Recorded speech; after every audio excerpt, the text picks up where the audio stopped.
Hello everyone, welcome to study with Gyan Prakash. दोस्तों, आज के वीडियो में हम लोग करेंगे डिस्कस करंट अफेयर जीके के अंतर्गत कुछ बहुत ही महत्वपूर्ण प्रश्न 2021 के मुख्य पुरस्कारों से संबंधित। सभी प्रश्न बहुत ही महत्वपूर्ण हैं और अगर आप यूपी पीसीएस या फिर समीक्षा अधिकारी, सहायक समीक्षा अधिकारी, इसके अलावा अगर आप शिक्षक भर्ती परीक्षा और जो असिस्टेंट प्रोफेसर का एग्ज़ाम होने वाला है उसकी तैयारी और साथ ही साथ एसएससी और ग्रुप सी और ग्रुप डी की तैयारी कर रहे हैं तो ये जो वीडियो है ये आपकी बहुत अधिक हेल्प करेगा फॉर ऑल द एग्ज़ाम्स। तो आइए वीडियो को शुरू करते हैं और पहला क्वेश्चन लेते हैं। शांति का नोबेल पुरस्कार इथियोपिया के प्रधानमंत्री अबी अहमद अली को किस वर्ष दिया गया था? बहुत ही महत्वपूर्ण प्रश्न। और ये जो हैं इथियोपिया के प्रधानमंत्री हैं जिनको 2019 के लिए शांति का नोबेल पुरस्कार से सम्मानित किया गया था। आपको बता दें कि इथियोपिया के प्रधानमंत्री अबी अहमद अली को 2019 के लिए प्रतिष्ठित नोबेल पुरस्कार दिया गया था। और उन्हें ये पुरस्कार क्यों दिया गया था? उन्हें उनके शांति प्रयासों, खासकर पड़ोसी देश इरिट्रिया के साथ सीमा विवाद को हल करने में निर्णायक भूमिका निभाने के लिए ये पुरस्कार प्रदान किया गया था। आप ये भी याद रखना कि 2020 में शांति का नोबेल पुरस्कार दिया गया था विश्व खाद्य संगठन को, जिसको आप WFP कहते हैं।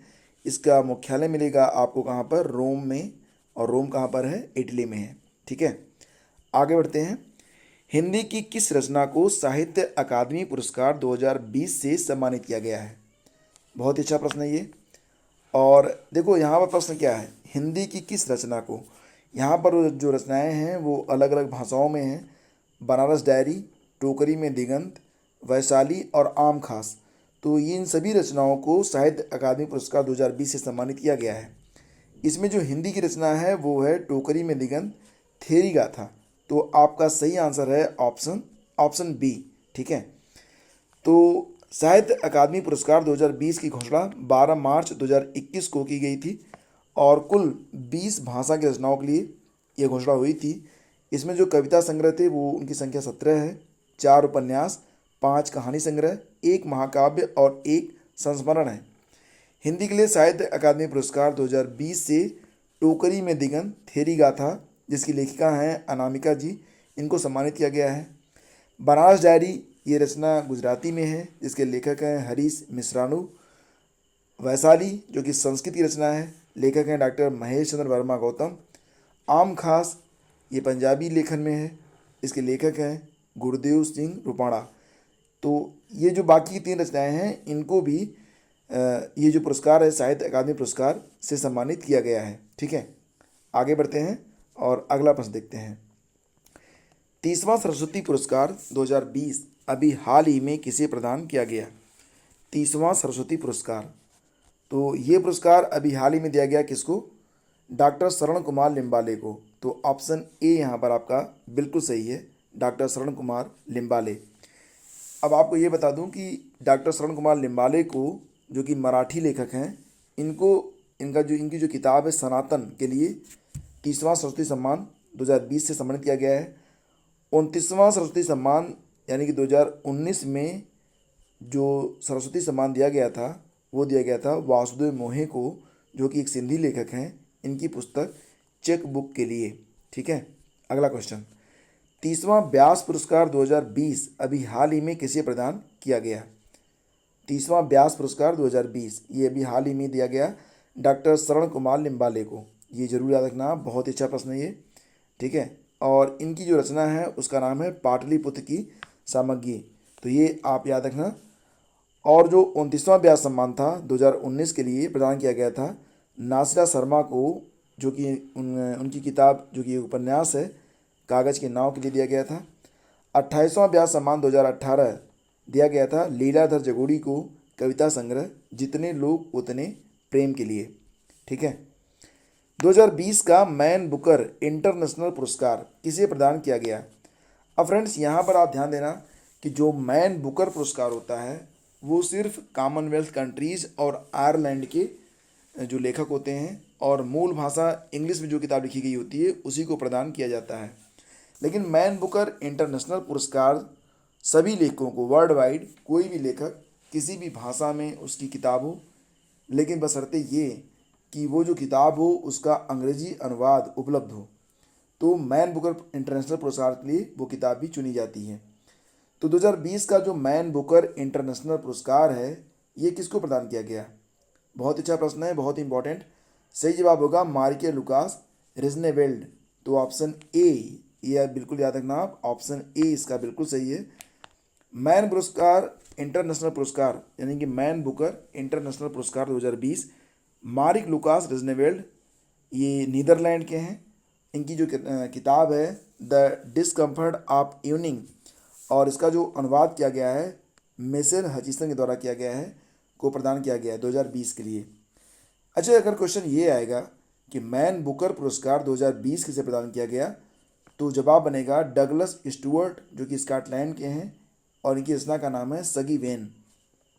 मैन बुकर पुरस्कार फॉर फिक्शन, जिसे लघु रूप में मैन बुकर पुरस्कार या बुकर प्राइज भी कहा जाता है, ये जो कॉमनवेल्थ कंट्रीज़ या आयरलैंड के नागरिकों द्वारा मौलिक अंग्रेजी उपन्यास के लिए हर वर्ष दिया जाता है। तो ये मैंने आपको बताया।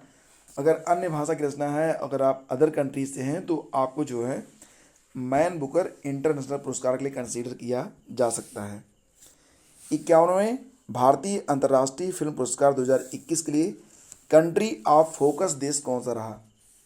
कंट्री ऑफ फोकस देश कौन सा रहा? बहुत ही अच्छा प्रश्न, और इसका सही जवाब है बांग्लादेश।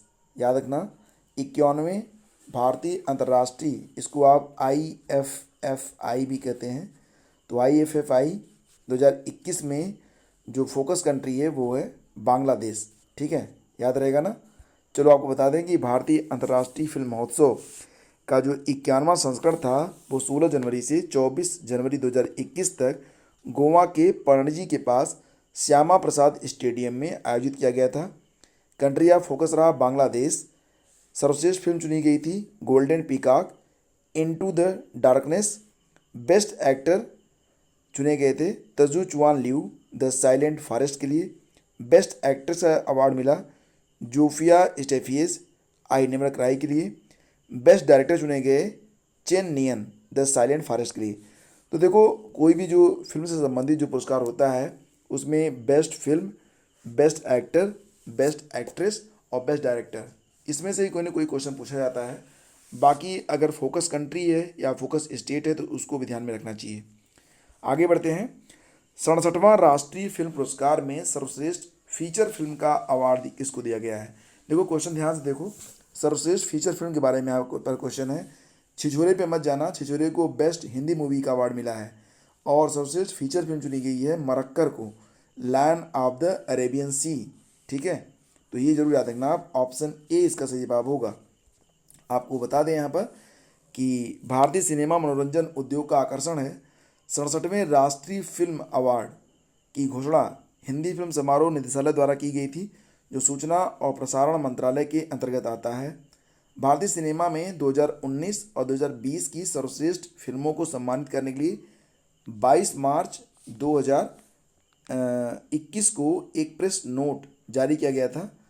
तो यहाँ पर यह पुरस्कार 3 मई 2020 को आयोजित किए जाने थे, लेकिन कोविड-19 महामारी के कारण ये स्थगित कर दिए गए हैं 2020 से। अब फिलहाल इनको जो है आगे पोस्टपोन किया गया था, तो अब ये घोषणा 22 मार्च 2021 को की गई है। और अब जैसा कि आप जानते हैं दोबारा से कोविड अपने पूरे चरम पर है। तो राष्ट्रीय फिल्म पुरस्कार 31 श्रेणियों में दिए जाते हैं, ये याद रखना आप, बहुत अच्छा प्रश्न है। राष्ट्रीय फिल्म पुरस्कार 31 श्रेणियों में दिए जाते हैं। ठीक है, तो सर्वश्रेष्ठ फिल्म चुनी गई थी यहाँ पर हिंदी के लिए पंगा फिल्म। ठीक है, और सर्वश्रेष्ठ फीचर फिल्म चुनी गई Marakkar, land of the Arabian sea, जो कि एक मलयालम मूवी है। बेस्ट एक्टर चुने गए मनोज बाजपेयी हिंदी मूवी भोंसले के लिए, और असुरन तमिल मूवी के लिए धनुष को। सर्वश्रेष्ठ अभिनेत्री का अवार्ड मिला पंगा और मणिकर्णिका के लिए कंगना रनौत को। बेस्ट हिंदी फिल्म छिछोरे, मोस्ट फिल्म फ्रेंडली स्टेट चुना गया सिक्किम को। ठीक है, आगे बढ़ते हैं। 66वां फिल्म फेयर पुरस्कार 2021 में सर्वश्रेष्ठ फिल्म कौन सी चुनी गई? 66वां फिल्म फेयर पुरस्कार 2021 में सर्वश्रेष्ठ फिल्म चुनी गई थी कौन सी? थप्पड़। तो ऑप्शन ए इसका बिल्कुल सही है। ठीक है, 66वां फिल्म फेयर पुरस्कार, इसका आयोजन 21 मार्च को किया गया था। बेस्ट फिल्म जो फिल्म थी वो थप्पड़ थी। बेस्ट डायरेक्टर चुने गए Om Raut Tanaji the unsung warrior के लिए। बेस्ट एक्टर चुने गए इरफान खान इंग्लिश मीडियम के लिए। बेस्ट एक्ट्रेस का अवार्ड मिला तापसी पन्नू को थप्पड़ के लिए। ठीक है। और फ्रेंड्स, ये सीरीज लगातार जारी रहेगी। आज के वीडियो में बस इतना ही। अगर आप चाहते हैं कि आगे के जो प्रश्न हैं उसको भी आप देखें तो चैनल को सब्सक्राइब कर लें, बेल आइकन को प्रेस कर देना। और अगर आपने अभी तक हमारे Telegram channel study with Gyan प्रकाश को ज्वाइन नहीं किया है तो अभी ज्वाइन कर लें। सारी जानकारी आपको यहीं पर प्रोवाइड की जाती है। इस लेक्चर की PDF भी आपको हमारे टेलीग्राम चैनल से मिल जाएगी। शीघ्र ही मिलते हैं एक नए वीडियो में। आज्ञा दीजिए, नमस्कार, जय हिंद।